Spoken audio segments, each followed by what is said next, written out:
Hello everyone, people are still joining. We'll start in a minute.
Hello and welcome everyone. Thank you for joining our session, Breaking Kubernetes Autoscaling Limits on EKS. Before we get started, just a few quick notes. This session is being recorded and we'll share the recording with you afterward. The webinar will run just under an hour. Feel free to drop your question in the Q&A box at any time. We'll get to them at the end of the presentation. Alright, let's jump in.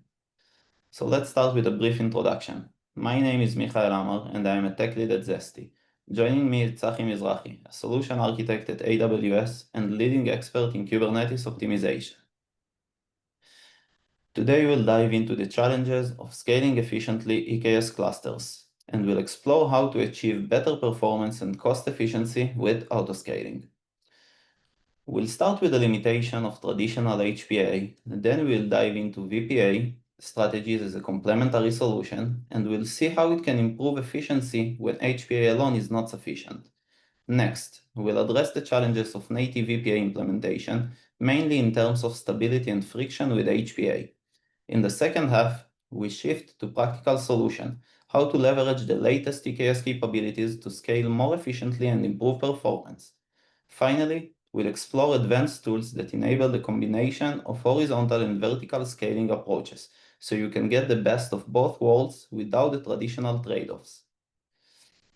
Let's start with a scenario you've probably seen before.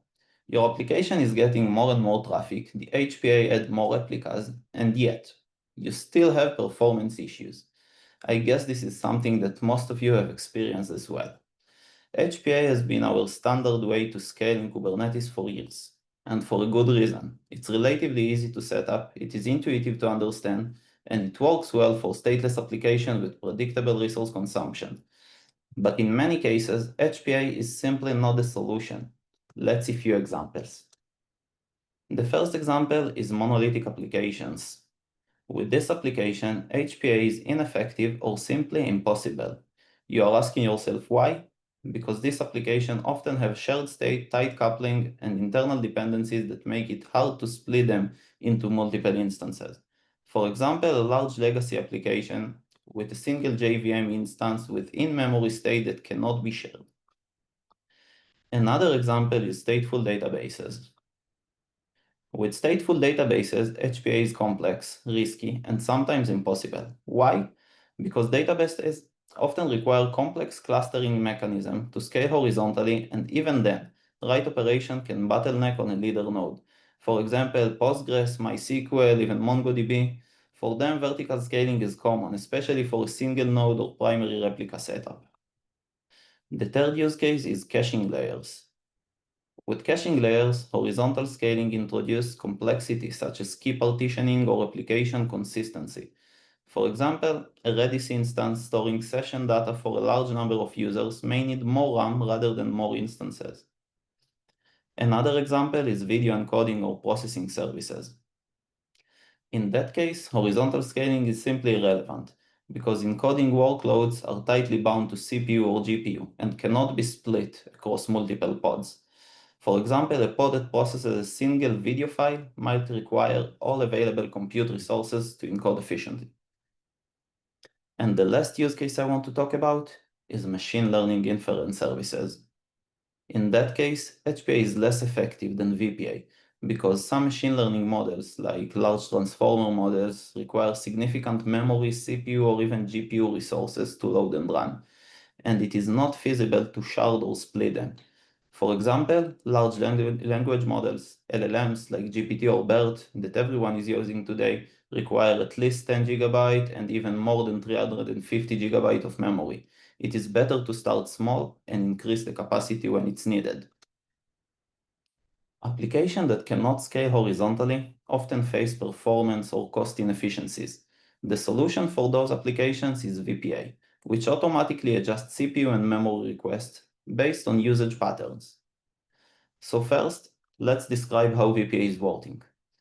So it constantly monitors the resource usage of the pods, then it analyzes the usage patterns, then it calculates the optimal request values based on the usage patterns, and finally it updates the resources request for the workloads.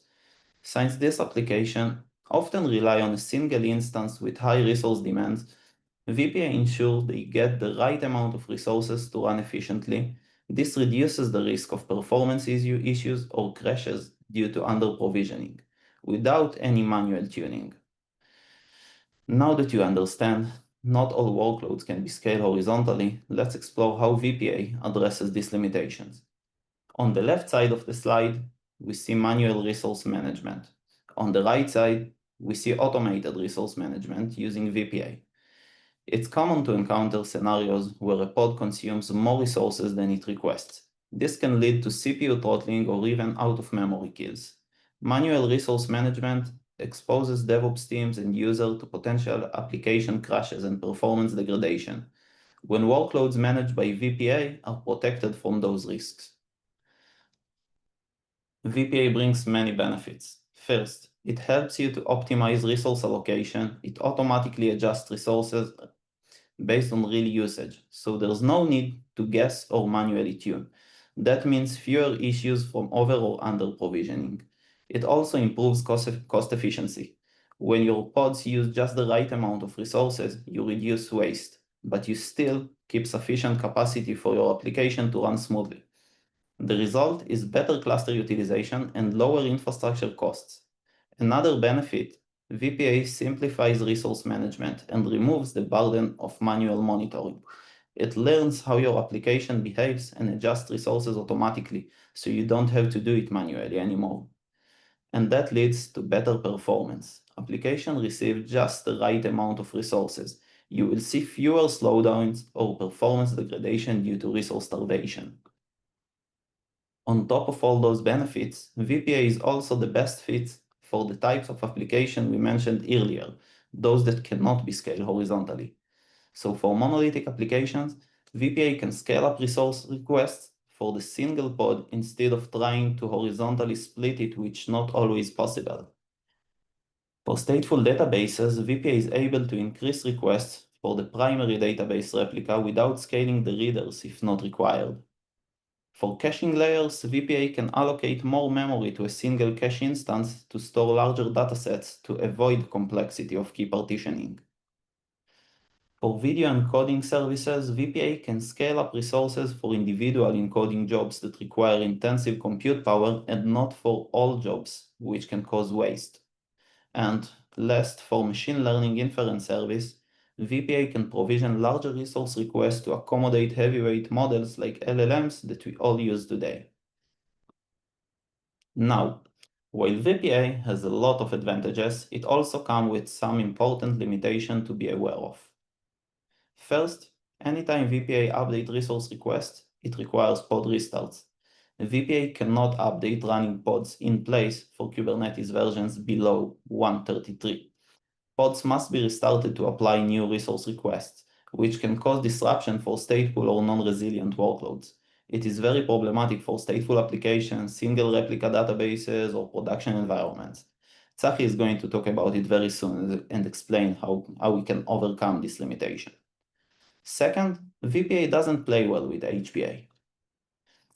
You cannot use VPA and HPA together on the same workload because they conflict over setting resource values. That said, you can use HPA based on custom or external metrics alongside VPA, but not with CPU or memory metrics.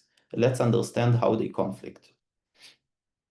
So here we can see a workload in initial state of 2 pods, each pod requesting 100 millicores of CPU, the utilization at 60%, below the 70% HPA threshold. Both VPA and HPA are monitoring the usage right now. Now we can see the traffic increases and CPU utilization jumps to 85%, exceeding the 70% HPA threshold. HPA is preparing to scale out now. Now we can see that HPA added 2 more replicas and the load is distributed across 4 pods, which bring the CPU utilization down to 42%. Now VPA sees the pods are using only 42 millicores out of 100 millicores requests and thinks this workload is over-provisioned. It doesn't aware to the fact that HPA scaled out to reduce per pod load. So VPA calculating desired values to reduce CPU request. Now we see that VPA changed the request to 60 millicore, so the same 42 millicores usage now bring us to 70% utilization, which touch the HPA threshold, and HPA is preparing to launch more pods, more replicas. In the meantime, more traffic came in that caused CPU throttling because the request is too low for the current load, and it can happen over and over again, causing a feedback loop where HPA scale out to reduce per pod load, which reduce also the CPU usage per pod. So VPA will scale down the request, and then again HPA will scale out over and over again. Another limitation is that it's slow to react to short-lived pods. VPA needs time to gather usage metrics. It performs poorly with short-lived, bursty, or fast-scaling workloads where no stable metrics are available. Another key point, VPA is not aware of node capacity or bin packing. VPA only sets resource request. It does not optimize for node-level packing or consider the overall cluster utilization. This can lead to fragmentation and inefficient scheduling. So, given the challenges with native VPA, we can now, what can we do now to scale more efficiently? Let's focus on pod restarts and discover with Tzahi how the latest EKS update enables right-sizing without restarting pods, using the new in-place pod vertical scaling feature gate introduced on Kubernetes 1.33. Thank you, Michael. Hi everyone. How are you? So, it's pretty amazing to see all of this auto-scaling feature, and it's hard to imagine. And I remember from before Kubernetes auto-scaling, how we used to spend hours and days on this, and it still continues to evolve. And that's what I want to discuss with you today.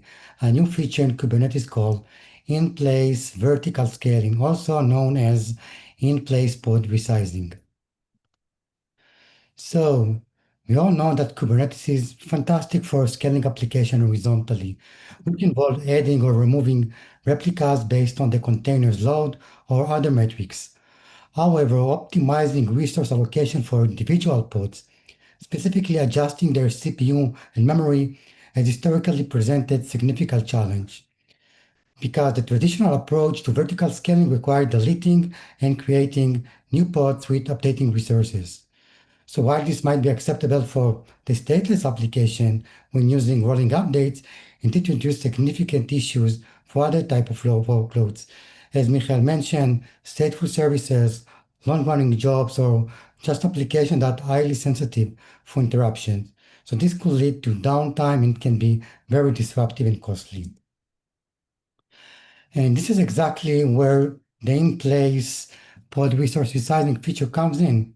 We are all waited to this, and finally, at the end of the last month, Amazon EKS aligned with Kubernetes upstream version and released EKS version 1.33, where the in-place pod resource resizing is now graduated to beta and enabled by default. The long story short, it's been a long-awaited feature, and it was first introduced in Kubernetes version 1.27 as an alpha feature. Following significant development and feedback, it graduated to beta in the recent Kubernetes release, where it's now enabled by default, as said before. So why is this such a big deal? The benefits are great. First of all, it significantly reduced disruption. So for stateful application or sensitive workload where restart are painful, you can now adjust CPU and memory requirement without causing any downtime or losing critical application state. Secondly, it improved resource utilization. This feature allows you dynamically right-sizing pods that were either provisioned or either under provision, which potentially lead to performance issue and out of memory. So this capability leads to more efficient use of the underlying node resources in the cluster. And finally, it allows you for potentially faster scaling and responsiveness. So application with bursty traffic or specific phases, such as Java application, as mentioned by Michael before, that need more CPU during the startup can now be quickly scaled up or down in place. So now let's take a look how it works under the hood. So the key change is that now the resource field within the container spec is now mutable for CPU and memory. So now this field represents the desired state of the resources for that container, which means it does not necessarily represent the actual resources anymore. So for that case, Kubernetes introduced an update status field, the status resources that now shows the resources that are currently active on the running container, and we will see it later on the next slide. So once the desired resources in the pod spec are updated, the kubelet on the node detects this mismatch and attempt to apply the changes on the running container cgroup through the container runtime. Now let's take a look how to resize a pod in practice. So starting from version 1.32, kubectl introduced a new command flag that called sub-resource resize that allows you to update the CPU and memory resources without triggering the pod restart. So the recommended approach is to use the kubectl patch API command with the sub-resource resize flag. However, for those who prefer the Vim styling, you can still use kubectl edit or kubectl apply with your manifest alongside with sub-resource resize flag. All of this sounds great, but not all application can handle the resource change dynamically, especially for memory.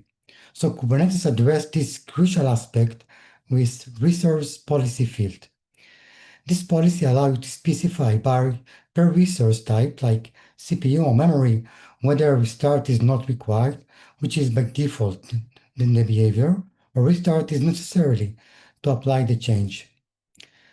Typically, CPU change can be applied without restarting the container, so not required is generally suitable for CPU. However, in some cases, memory adjustment require container restart.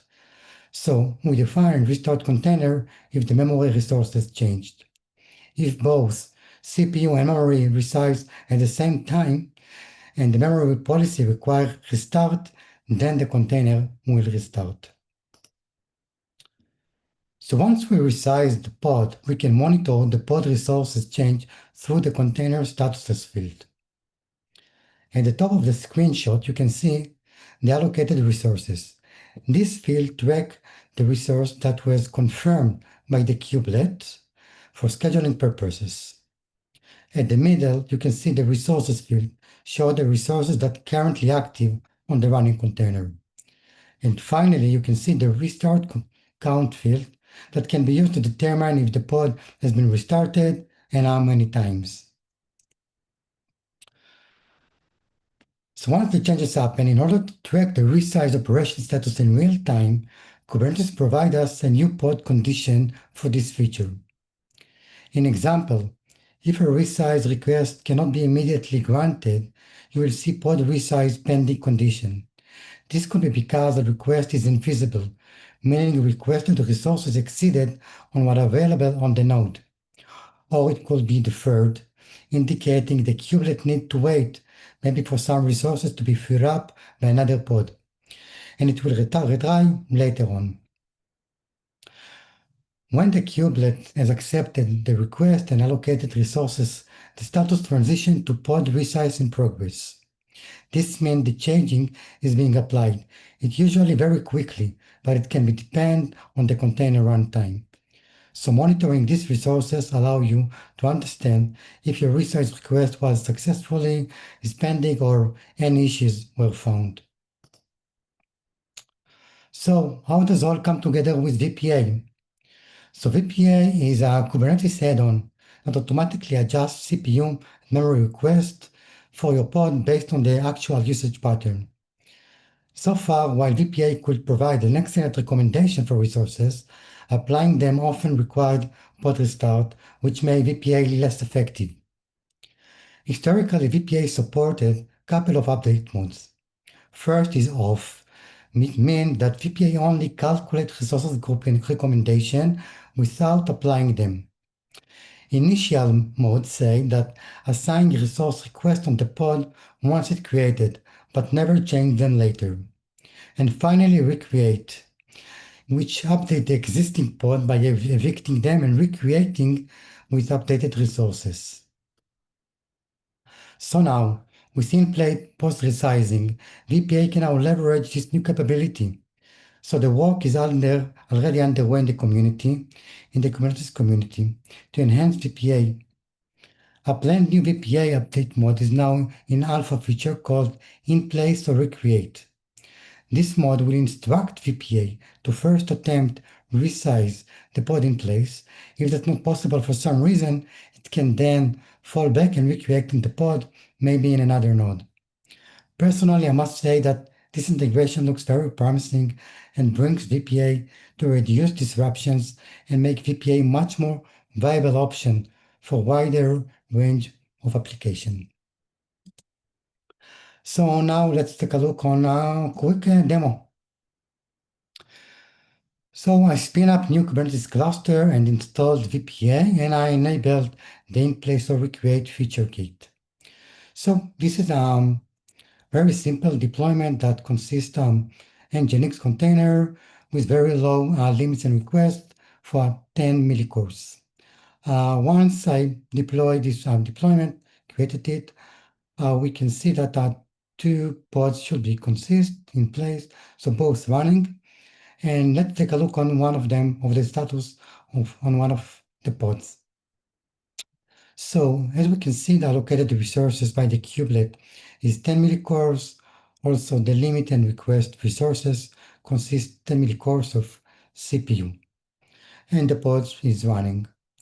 So now what I'm going to do is to create a new VPA policy. So let's open it. So I'm going to create this policy on top of the deployment, on top of the sample app deployment, and the update mode will be in place or recreate, which is the new one. And I configure the target for minimum 10 millicores, and the maximum allowed CPU is 2 CPU cores.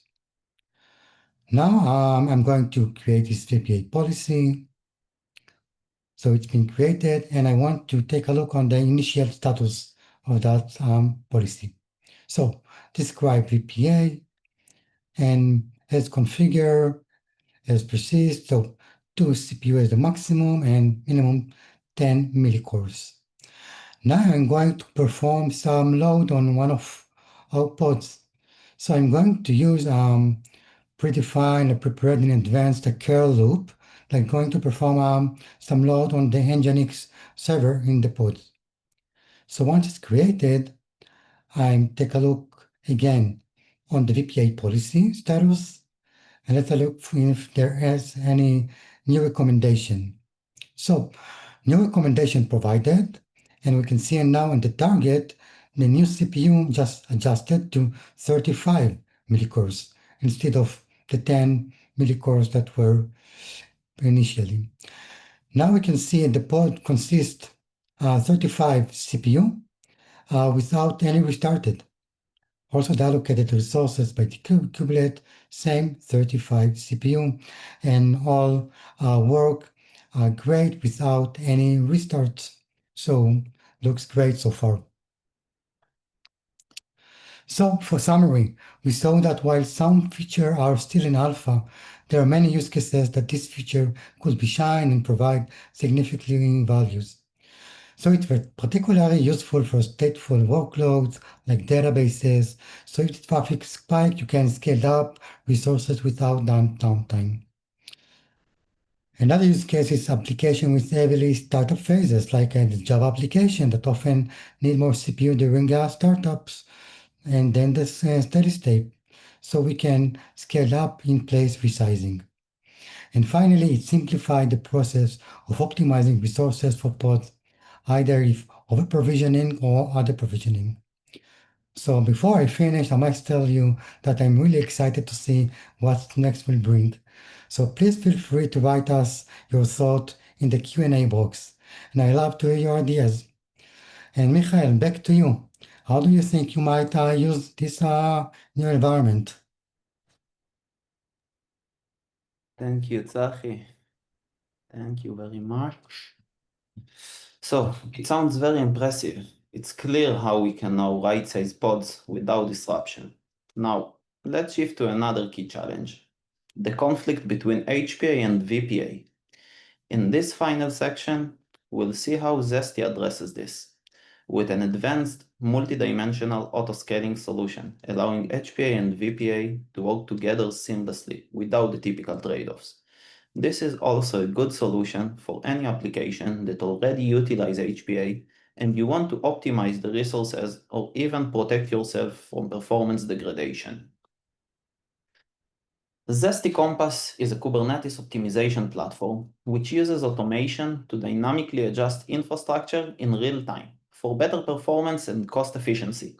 At its core, Zesty Compass is like having an automated assistant living in your cluster. It monitors everything in real time, usage pattern, cost rates, efficiency, and usage metrics, and can take actions to continuously optimize utilization and cost beyond what Kubernetes itself does. Compass looks at multiple dimensions: HPA, VPA, storage, spot instances, and even saving plans. Let's focus on pod right sizing. Our solution continuously monitors usage and requests for CPU and memory, and uses advanced algorithms to identify potential savings and to adjust resources at the workload level. What is specific about our pod right-sizing solution is that it helps to optimize resources by scaling both vertically and horizontally, meaning that it adjusts pod resource requests for CPU and memory, as well as the number of running pods, which is the mean replica. It not only adjusts CPU and memory requests dynamically, but also tunes for the number of running pods, so you get the best of both worlds. This more holistic approach ensures that your workload always have the right amount of resources. It avoids both over-provisioning and under-provisioning. And importantly, it's fully compatible with Kubernetes' upcoming in-place pod right-sizing feature that we just talked about. Now, let's see how we can make it happen. We implement an intelligent orchestration that allows both scalars to work together without interfering. Our algorithms adjust HPA's target utilization in real time to avoid the feedback loops that typically causes instability. And VPA only kicks in when HPA is idle, so there's no overlap between pod rescaling and resource adjustment. The result? No more conflicts between VPA and HPA, just smooth scaling and better cluster performance. To make things even more stable, we included a built-in safety mechanism. Our solution detects out-of-memory kills and CPU throttlings in real time and automatically adjusts CPU and memory to match fluctuations. This adds an extra layer of protection. We prevent disruption before the impact performance. And it works at both the container and pod level, giving you even more flexibility and control. And on top of that safety mechanism, there is one more layer of protection. It's called fast scaling. With our unique hyperscale technology, we can spin up nodes much faster and reduce application start time by up to 80%. That means your workloads stay highly available and stable even during sudden spikes. So let's finish with a quick demonstration. Now I'm going to show you quick demonstration on two scenarios how our solution is working. So for traffic spike scenario, we're starting in initial state of 3 running pods. Both scalars are in monitoring state. The CPU usage is 45% per pod, memory is at 60%, the node utilization is 55, and we have 2 nodes in the air. Now, CPU usage rise to 75%. The HPA trigger horizontal scaling. So we see that CPU usage increases, the number of nodes remain the same, HPA activity detected, and fast scaling get into action. We can see now that HPA added 2 new pods, fast scaling provision a new node, so we have now 3 nodes, and CPU usage at 50%, memory at 60%, and per node utilization at 75%. New node came up in less than 30 seconds, which is an 80% improvements based on comparing to just a carpenter. Now, when the system is stabilized, we have 5 pods in the air, fast scaling starting to consolidate pods and reduce the number of nodes to 2. Now we see that the node utilization increases to 90%. So the benefits of Zesty pod right sizing, it prevents the conflict between HPA and VPA. Let's go to the second scenario, which is resource optimization scenario. So we can see that now we're starting with over-provisioned pods. We have 4 pods, the CPU usage at 30%, memory pretty good at 85%, and the total node utilization at 45% with 2 nodes. Okay, compass checking if HPA activity was happen. It said that HPA was idle, so it approves VPA to start and do orchestrations. VPA is starting updating the resource request. We're starting rolling update and fast scaling consolidate the pods to 1 node. So now we have CPU usage per pod of 75 during the rolling update, memory remain at 80, and node utilization still low because the pods are getting small. Now, when the optimization is completed, we see that we now have 4 pods, but 4 smaller pods. The CPU utilization at 85%, memory usage at 90. We remain with 1 node with 90% utilization. Okay, now right sizing detected that we had an out of memory or CPU throttling event after the optimization and rolling back to the user initial state to remain safe. So here we see that we start rolling update, the CPU usage went down to 30%.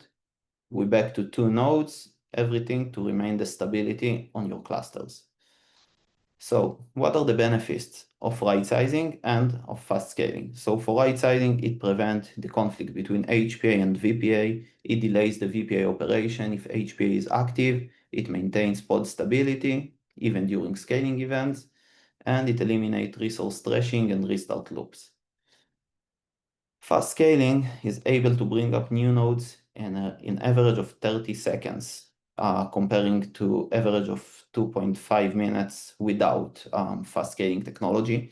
It reduces the downtime during scaling events. It immediately accommodates new capacity, and you got actually better user experience during the traffic spikes. So this was just a quick demonstration how our solution is working. We really hope you enjoyed this session and found it helpful. Thank you, Tzahi, for the great insight and the live demo. We have some short time for questions. Please use the Q&A box to send your question, and we'll be happy to answer. Thanks again for joining us, and we look forward to continuing the conversation.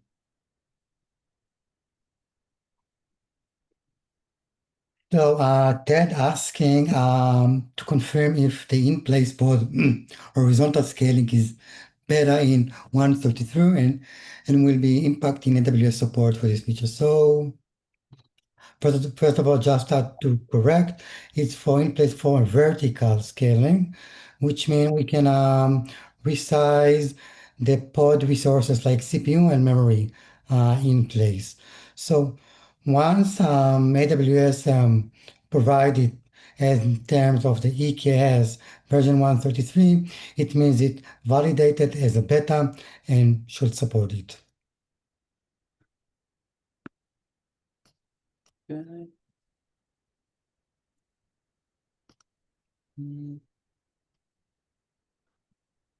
Any more questions?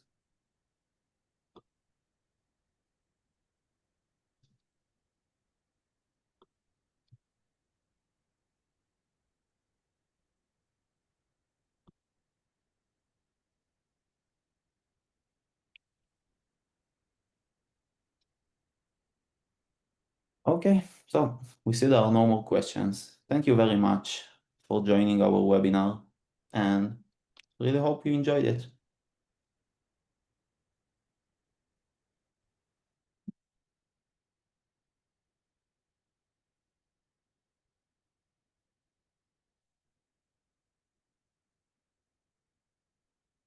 Bye bye, everyone.